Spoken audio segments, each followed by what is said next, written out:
Ladies and gentlemen, welcome to another episode of your favorite podcast and mine, the Hudrico Live Show. And today, listen, man, we got championship type pedigrees, man, up in here today. We got people who really put paws on people for a living. My guest today is the one, the only Terrence Bug Crawford. Terrence, what's good with you, baby? What's good with it? Man, look here, look like you on the go, always traveling. You just got done doing your basketball tournament for that. Now, what's next, man? Where we headed to next? We're going back to Omaha and get back to training. Even though we trained a little bit out here, but we were just about to go back home and get back focused and get back right. Now, you know, we're gonna get back into that getting right and getting that training, but I want to go back because you got a very interesting story. I was doing some research on you. Now, use my little research project, man. So, Omaha, Nebraska. Take me. I ain't never been to Omaha. Most people ain't never been to Omaha. What is it like coming up in Omaha, Nebraska? Well, I think it's just like any other city. You know, a lot of people, when they hear Omaha, Nebraska, they think that we just riding on horses and it's a lot of corn and stuff like that. So they just like, is it black people in Omaha? Like, man, Omaha is just like any other city, you know. It's just a regular growing up, like, you know, it's the same in any other city. So Omaha, you right. So you right. When you say that, the first thing I do think of is corn. I think of big old tractors and everybody got a piece of straw in their mouth. But you telling me it's a regular city like it's a regular city. Ladies and gentlemen, you got to go check out Omaha. Maybe we've been sleeping on this jewel they call Omaha, Nebraska. So talk about when you was growing up, what turned you into boxing? Because one thing I know about you, listen, if y'all don't know, this gentleman's competitive. He gets after it. You can't really tell him he can't do something. You know, we had a little situation with about a 60-yard football pass, and I'm going to confirm after he got some Hudrico Live motivation, he was able to complete. That's he dropping something, but but listen, he is representing. He looking good. You know, he ain't got that Hudrico on, but he trying to throw it 60 yards. 60 yards in the air. That was it. That's what he said he gonna do. That's what he said. We gonna find out. Survey says, hey, that might have been close, but we ain't playing horseshoes. That's at least 62 yards. The devil is a liar. 62 yards. 62 yards. Tell him you got enough fans. Here we go. Here's the next attempt. What you got, bud? Here we go.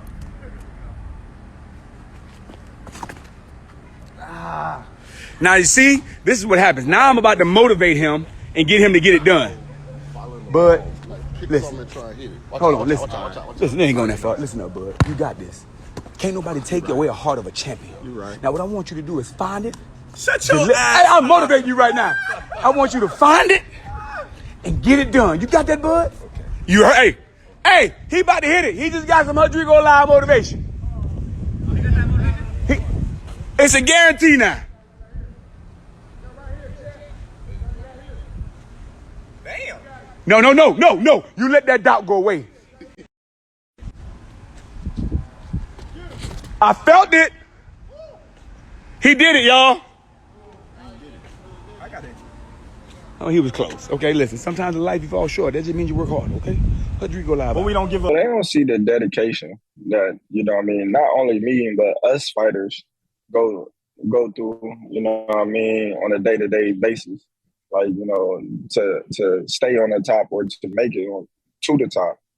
You know, all the tough training sessions that, you know, is built to break you, you know what I mean? So you don't get broke in a fight. So, you know, I just think, you know, just my will to win and the way I train and the way, you know, I'm so competitive. It's just my drive, you know, that pushed me to the next level. So since you've been boxing, you have never really strayed away from a fight. I mean, I looked at something like you took a fight with Khabib. Lord knows I can't say that man's last name. 3 days notice. Like, that's not a lot of time to train, but you just said, hey, you know what? He want to fight. I want to fight. Like, what was the thought process? 3 days ain't a lot of time to just train for somebody. How long does it take to really train to box somebody? And why was you able to just step in such short notice? Yeah, they wanted me to fill in as the co-main event and fight Brady Prescott. and they wanted me to move up and weight. So I was just like, I can beat this dude, yeah. And I'm in shape. I stay in shape. So I took the fight, and that was the beginning of, Terrence Crawford, becoming a star. Now, listen, when you say staying in shape, most people don't realize, man, boxers are elite athletes. How do you maintain to be training year round to stay at this tight peak level? Or is it still just another level you get into once you got a fight set up? Yeah, it's just another level. You try not to stay, the same all year round because you'll burn yourself out. You can hurt yourself like that. So you just want to stay in, somewhat of shape. Don't get too much over your weight. Don't get out the gym too long. It's cool to take like a week and a half, 2 weeks off, just to let your body recover. And then just get back to it.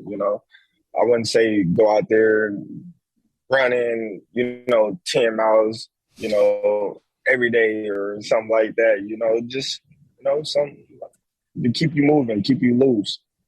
So for a young boxer who wants to get to where you are, I know you say hard work and all that stuff is going to, but what is the one thing in this business? Because the boxing game is so political, and you got this promoter, that promoter, you got the fights you want. But for that young guy who's trying to be hungry and get into boxing, what advice would you give him or her?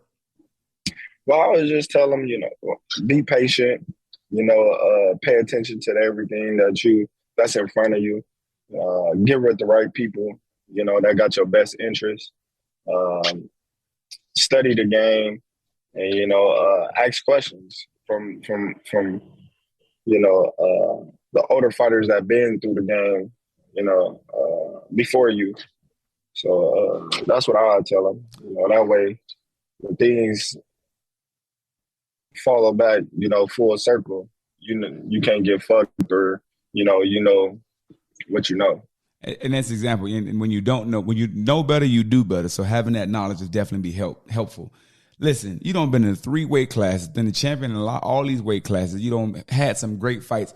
What would you say would be your hardest fight that you had to date so far? My hardest fight that I had to date, I would have to say Gamboa. Yeah, man. I don't know if it was because he was shorter and faster than me, but he had the experience as well, and that was just a tough fight for me to overcome. At the time when I fought him, because I was more so green compared to him. So he was the savvy veteran and you were the young fighter. But where did you have to go to mentally to get yourself to get over that hump? Because the first couple rounds, it looked like he was going to have you. It looked like he had everything going. I think you was quoted as saying, hey, man, I was just trying to figure this dude out. Once I got him figured out, I was able to kind of dial him in. So where did you have to go mentally to push yourself over to win that fight? Well, then we got a long fight ahead of us. I just kept telling myself, you got 12 rounds. You're gonna catch up. Just don't get too, defeated in the mind. I never let myself get defeated because I always felt like it's a chance for me to win. So, my main is just continue to focus, and everything else go as planned if you just, stick to the game plan. It may not be working early, but, sooner or later, your hard work is going to pay off, if you stick to, what you know. So getting over that hump, keep fighting, keep pushing. And like you said, just because the game plan don't start early doesn't mean that the game plan doesn't work. I was looking at some of the fights you don't have, Horn, Benavidez, Khan, Brooke, Porter. Like, you literally have been fighting everyone who's willing to fight you. And now you have this rival, and I don't even understand how you can be a rival if you have never fought before. But you know what?